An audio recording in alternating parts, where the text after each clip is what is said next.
So you might have noticed something absolutely wild happening in conservative media right now. And I'm not talking about the batshit extreme left attacking the right. That's normal, and we sort of expect that. I'm talking about the complete fracturing of the MAGA movement from within. Candace Owens, the woman who literally made her career defending Trump, is now calling him a chronic disappointment. Here's her tweet here. And she told people to vote for him, and now she's saying she's embarrassed that she did so. And Tucker Carlson got called kooky by Trump himself on Truth Social. Alex Jones is out there calling Trump's DOJ appointments lazy and compromised. So, what is happening right now? I don't think they are going woke at all. That's not happening. This is way more interesting, way more dangerous, and honestly, way more based than that. So, let me take you back to June 2025. Trump is in office. Israel and Iran are going at it, and Trump posts this absolutely most vicious attack on Tucker Carlson for not supporting war with Iran. He quotes, "Somebody please explain to kooky Tucker Carlson that Iran cannot have nuclear weapons." And then within 1 hour, Candace Owens sends this back. She's firing right back at him on X. And Donald Trump just completely fractured his base. Truly unbelievable. And then you have Marjorie Taylor Greene, who used to be one of Trump's closest allies in Congress, immediately defends Tucker. She says Tucker Carlson is one of my favorite people. Foreign wars, intervention, regime change put America last, kill innocent people, and are making us broke, and will ultimately lead to our destruction. That's not kooky. Then you have Alex Jones jumping in. Trump attacking Tucker Carlson for not supporting a new world war is not something any sane person should support. So, see what's happening here? This isn't about left versus right. This is about America first versus, like, literally whatever the hell is going on over there in the Middle East right now. And Candace literally said MAGA was a war on neocons, and neocons won. Think about that for a second. The people who won Trump the election, the actual online influencers, the podcasters, the actual base, they're looking around and going, wait, are we the ones getting played here?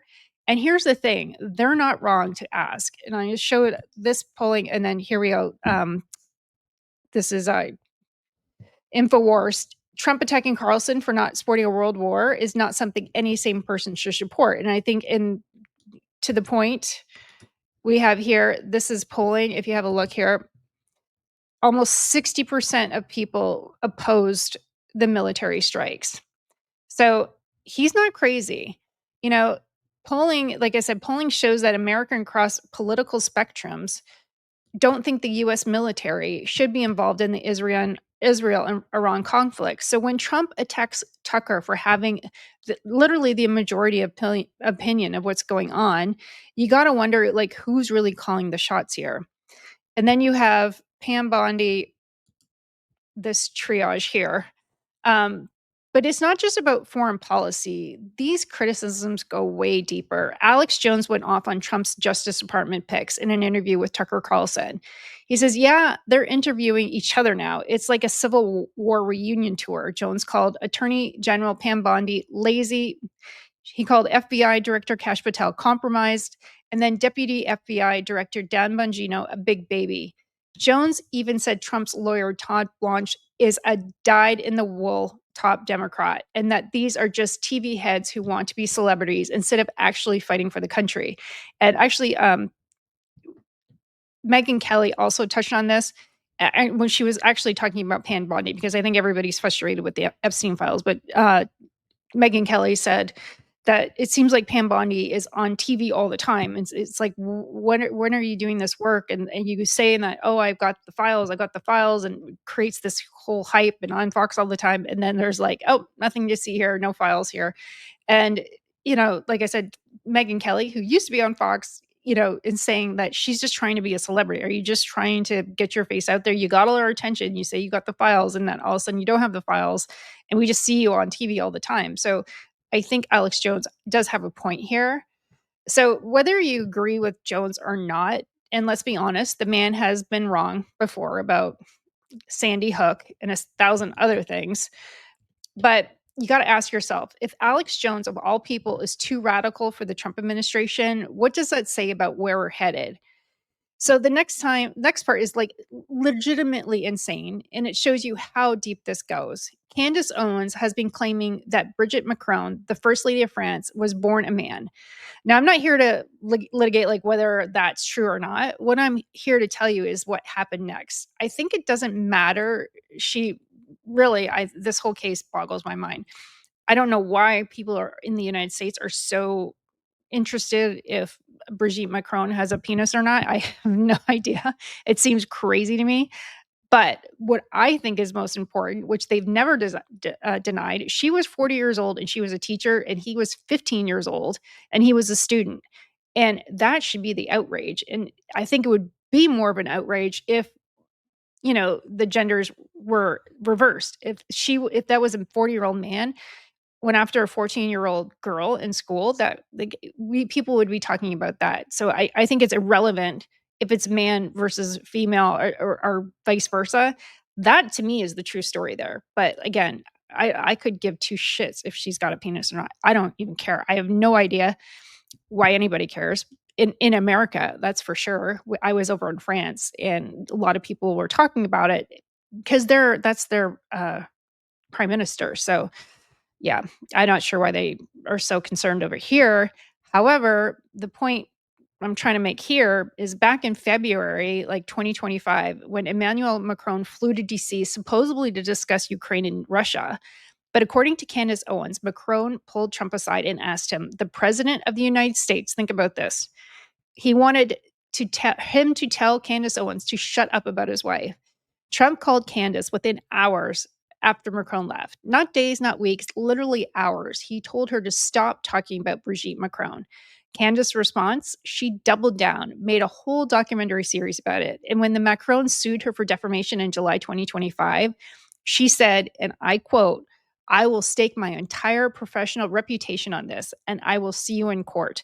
And just a side note on that, Brigitte Macron says, yeah, we're going to bring evidence. And the one thing, the evidence that they brought, what I've seen so far, is just a picture of her being pregnant. Well, that says absolutely nothing. What about DNA like, what about real scientific proof that she is? But if that's her scientific proof, I think this is all gonna go to hell in a handbasket. I think that she has no proof. That's why she's lost the lawsuits in France.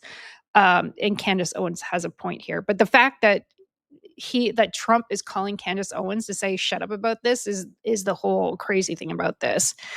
Now, regardless of the conspiracy theory itself, what we're witnessing here is a loyalty test. Trump made a call. Trump asked for something, and one of his most loyal supporters said, "No, I'm not doing that." Good for her. And that's unprecedented. That tells you everything where this is heading.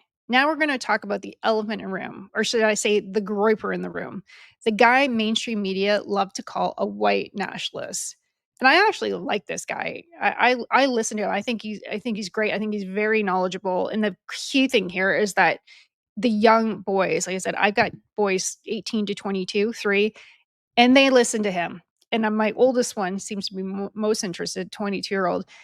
He's like, they're literally quoting him. Actually, my 21 and my 22-year-old are just like, uh, Nick Fuentes said this, and and they literally are talking about what he's talking about. I think that now that Charlie Kirk has gone, this is the prevailing voice within that demographic, which is a very important demographic. You know, this guy, he literally had dinner with Trump and Kanye West back in 22, and he didn't endorse Trump in 2024, which is kind of odd because he's not a left winger. He's definitely a right winger, but he doesn't endorse Trump, and he's been very, very critical of Trump. So Candace had Nick on her show back in July. She said the interview went great in person, but after it aired, Nick allegedly started screaming and calling her a bitch who set him up and accused her of doing a hit job on him. Then Tucker and Candace got together on Tucker's show and absolutely roasted Nick. Tucker literally said Nick is an angry gay kid thing going on, and that he's clearly part of a campaign to discredit the non-crazy right voices. Then you have Elon Musk, Tucker, Candace, and Milo all accused Nick of being a Fed, like a federal informant, a plant, an op, and that I think is absolutely crazy. I don't think he's that. One thing about him is that he's very independent, and what he says is what is on his mind, and it seems like everybody on the inside hates him, but he's got this voice that is not stopping. If anything, the more like Spotify just got rid of him, and he said that he didn't even post it on there, but he went straight to number 1 on Spotify, outdoing like Candace Owens and every like, he just he went straight to number 1, and then they took him off the platform, you know?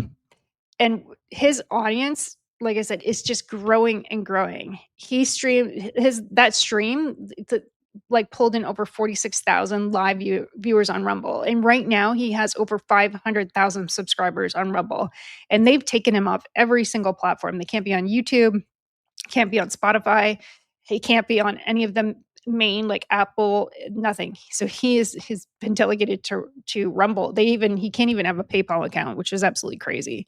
But he's defying all odds. It seems like the more they try to shut him up, the more, it has a counterintuitive attack. Like he's taken off, really taken off. And but this is exactly what I'm talking about. Like the right is literally eating itself. They're all accusing each other of being controlled opposition. It's like a circular firing squad where everybody's the target and everyone's got a gun. So I want to take a zoom out and see what actually is happening here. These people aren't becoming Democrats. They're not going left. What they're doing is something way more dangerous to the establishment. They're refusing to play ball. So when you're a partisan hack, you're predictable. Republicans defend Republicans, presidents, Democrats defend Democratic presidents. This machine works because everyone, like, they literally just stay in their lane. But these people, they're saying, actually, we meant what we said about America first. We meant it about ending wars. We meant it about free speech. And if Trump's not doing that, we're going to call it out. Alex Jones even claimed that people at the top of the administration called him multiple times asking, "What do you want?" trying to get him to stop criticizing Trump. His response, "What I want is good policy." The old Republican Party would have fallen in line. These guys, they're building independent media empires that don't need Fox News. They don't need Trump's endorsement. They don't need anything from the establishment. That makes them dangerous. That makes them free. And I think this has been a whole evolution, I think, in the last 3, 4 years that no one's listening to mainstream media before. And I've done a video about this and showing the absolute decline of the mainstream media and the uptick of all these independents, because I feel like one of the things that in my research is that they feel like they're talking to somebody, they feel like they have a voice, like you can send them messages, they can say, you know what I mean? It's just more of a one-on-one. And I think they're more believable. They're not, running off what Fox News says they can say or say CNN says that they can say. They're really talking from the heart, and they have no one to be accountable to except for themselves. And I think that's refreshing for people, and that's what people are being more attracted to. And even the YouTube, I was listening to a podcast this morning, and they were saying that YouTube is now the number 1 platform for even people watching on TV, ahead of Netflix, ahead of mainstream media, ahead of everything. YouTube, and that's just turned. And it's just going to go, I think it's just going to skyrocket from there, YouTube. And they're changing the platform a bit so it's more conducive to watching it on TV. So I thought that was very interesting. So, like, where do we go from here? And I really thought this like through, what happens now, and what are kind of 3 scenarios what I think could possibly happen. And the first scenario is that the fracture deepens. The MAGA coalition completely splinters. You'll have the establishment Trump supporters who back whatever he does. Then you'll have the populist nationalist right wings that are anti-war, anti-intervention, and they're genuinely America first. These groups stop talking to each other. They compete for the audience for the 2026 midterms, and it's a bloodbath as they attack each other instead of the Democrats. The left, they're literally just going to sit back and watch this. They're going to watch the right just totally destroy themselves, and they really don't even need to do anything. The second scenario, I think Trump course corrects. Trump realizes he's losing his actual base, not the establishment. Republicans who never liked him anyways, but the online base that won him in 2024, the podcasters, the influencers, the young men who don't watch TV, he fires some people. It changes course on a foreign policy, stops attacking Tucker. The coalition holds, barely holding on. And the third scenario could be the total realignment. This is the wild one. What if the left right doesn't matter anymore? What if the real divide is nationalist, populist versus globalist and establishment? Think about that for a second. Tucker Carlson and Candace Owens are on the same side as AOC on the foreign intervention, on free speech issues, on corporate power. And meanwhile, you've got establishment Republicans and Democrats who agree on basically everything that matters. Endless wars, corporate subsidies, speech restrictions, surveillance state. The coalition could be completely restored. Not left versus right, but populist versus establishment, national versus global, free speech versus control. Here's what I know for sure. The old playbook is absolutely dead. You can't just rally the base with support the president anymore. These influencers have their own audience, their own platforms, their own revenue streams. They're not employees, they're not soldiers, and they are not free agents. And that means for the first time in a long time, the right wing actually has to earn support instead of just demanding loyalty. And is that a good thing or a bad thing? That I don't know, but it's definitely an interesting thing. One thing's for sure, in 2026 is going to be an absolutely wild ride. So what do you guys think? Are you watching the death of the MAGA movement, or is this an evolution? Let me know in the comments. I think it's very interesting what's going to happen here because, like I said, I think it's changing. The whole landscape is changing. And I don't think that Trump is really listening to his base. And that's when he made comments like, if you're not behind me, pretty much like F you, get like, I don't care, don't listen to me anymore. And that's really fracturing because they're like, well, wait a second here. Like we helped get you into power and then we kind of question some of your like with the Epstein files, and he's like, "There's nothing here. Stop talking about Epstein. If you're interested in Epstein, like you're not, just go away." And that's just not the response people want, especially when a lot of us want the answers to the Epstein file, not that, "Hey, there's nothing to see here. Move on. Don't look at that anymore." Every time you say don't look at that, it's like we're all going to look there because that means that you're hiding something. I think there's a lot of distrust that's going on, and I don't know if he needs to change course, in my opinion. But then you have the only other thing is the other left, and a lot of those people, they're not gonna vote left, like the Nick Fuentes of the world, who's against what the establishment is right now, but he's also not gonna vote left. So I think he said he just didn't vote at all, which is no solution. I think there my personal opinion, I think there needs to be a third party. Canada, we have three parties, national party. We have the Democrats, we have the Liberals, and we have the Conservatives. I think there needs to be some other party, and I'm surprised that Elon Musk kind of died on the America Party because I think that if there was a third choice, I think right now it would drum up a lot of steam because if you get all these influencers like the Candace Owens, the Seth Dillon, all y- they're all going to kind of because they're kind of disappointed with the far right now and Trump, but they're also not going to go left. Then there's no way those people are voting for Bernie Sanders and AOC. It's just never going to happen. So I think that if there was a third party, it would cause a lot of movement, and that's but part of the problem is that those that are on the far right, if they turn to a third party or they don't vote, they become independents, and then all on the left, the batshit crazy on the left, they're all gonna vote to try to get what's the establishment that's in out. It's gonna really change the tide. That so it'll be very interesting to see what happens but I think that if Trump changed course a little bit and kinda listened to his base and bring those people back in again, he's gonna be fine for 2026, but to keep going the course that he's going, I think is gonna be very detrimental, and we'll see what happens, but anyways, guys, let me know your thoughts. Please like, subscribe, share. Very interested in what you guys have to say. It's yeah, you guys have a lot of good comments and things that I never thought about. But like I said, it'll be very interesting to see what happens in the coming up in the next year, going into 2026. So again, please like, subscribe, share, and I'll talk to you guys soon. Thanks. Bye.